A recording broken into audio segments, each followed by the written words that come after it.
Halo pemirsa GPR TV dari Sabang sampai Merauke, dari Miangas hingga Pulau Rote. Bertemu lagi bersama saya Bilki Sabila dalam program Kominfo Newsroom.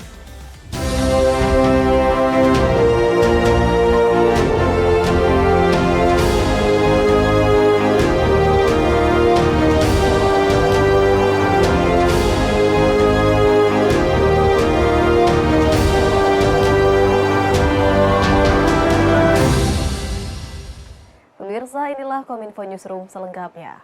Menteri Koordinator Bidang Perekonomian Erlangga Hartarto mengatakan, program stabilisasi pasokan dan harga pangan akan terus ditingkatkan dari 50.000 ton ke 100.000 ton. Hal tersebut sebagai upaya untuk menekan harga beras yang tinggi dan memperlancar distribusi beras utamanya di pasar induk.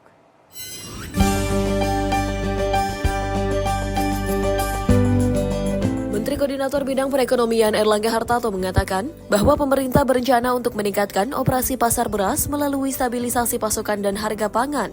Dari saat ini 50.000 ton per bulan menjadi 100.000 ton per bulan. Selain itu, pemerintah juga akan terus melanjutkan bantuan beras minimal 200.000 ton ke pasar dan akan memperlancar distribusi beras, khususnya di pasar-pasar induk, mengingat ketersediaan yang mengalami kendala dalam beberapa waktu terakhir mengakibatkan adanya kenaikan harga beras. Di sisi lain, Erlangga pun mengklaim kenaikan harga beras di pasaran belum begitu berpengaruh terhadap inflasi secara umum.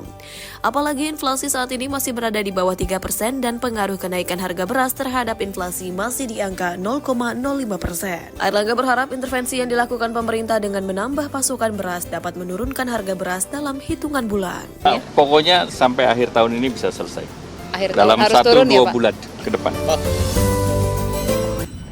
Sementara itu pemirsa, jelang pemilu 2024, Polri mengadakan rapat koordinasi kesiapan operasi Mantap Brata 2023-2024. Di kesempatan tersebut, Menteri Dalam Negeri Tito Karnavian berharap jajaran Polri aktif memetakan potensi konflik untuk mensukseskan pemilu dan pilkada serentak 2024.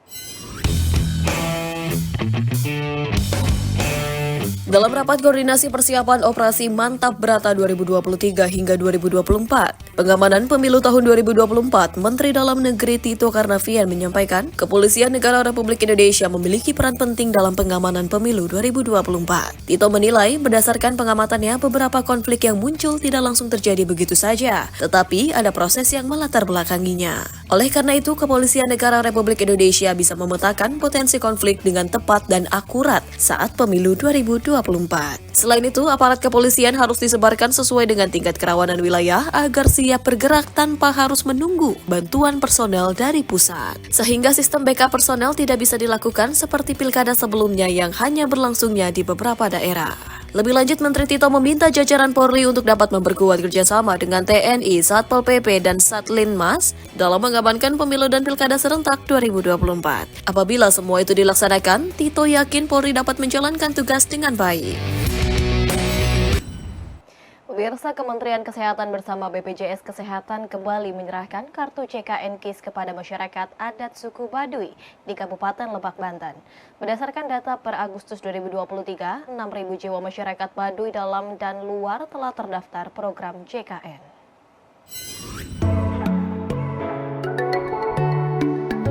Sebanyak 6.196 dari total 9.297 penduduk suku Baduy, Desa Kanekes, Kecamatan Lui Damar, Kabupaten Lebak, Provinsi Banten telah memperoleh akses program Jaminan Kesehatan Nasional. Staf Ahli Menteri Kesehatan Republik Indonesia Bidang Ekonomi Kesehatan Kementerian Kesehatan Bayu Teja Mulyawan mengatakan, kegiatan itu menjadi bagian dari program transformasi kesehatan Kemenkes pada pilar kedua berupa layanan rujukan. Pada pilar itu, Kemenkes berupaya untuk memenuhi dan memeratakan fasilitas pelayanan kesehatan untuk 4 layanan katastropik seperti jantung, stroke, kanker, dan ginjal yang jumlahnya masih sangat terbatas dan belum merata. Selain transformasi kesehatan, Kemenkes bersama BPJS Kesehatan berupaya untuk mencapai target cakupan kesehatan semesta sebesar 98% dari total populasi Indonesia di tahun 2024. Pelayanan kesehatan di wilayah Baduy ini perlu terus diperluas dan ditingkatkan sehingga di seluruh wilayah Kabupaten Lebak ini diharapkan akan mendapatkan pelayanan kesehatan sebagaimana yang seharusnya, sehingga tujuan dari transformasi di Kementerian Kesehatan, baik transformasi layanan primer, transformasi layanan rujukan, dan pembiayaan kesehatan dalam rangka mendanai program JKN dapat berhasil. Pada acara yang sama, Direktur Kepesertaan BPJS Kesehatan David Bangun mengatakan, target cakupan kesehatan semesta pada tahun 2024 merupakan mandat program JKN yang tahun ini sudah berusia 10 tahun. Ia mengatakan dari total masyarakat Baduy yang terdaftar JKN sebanyak 6.196 jiwa, sebanyak 4.602 jiwa diantaranya berstatus aktif. Dari peserta aktif itu terbagi atas 4.005 jiwa golongan penerima bantuan iuran APBN dan 587 jiwa PBI APBD.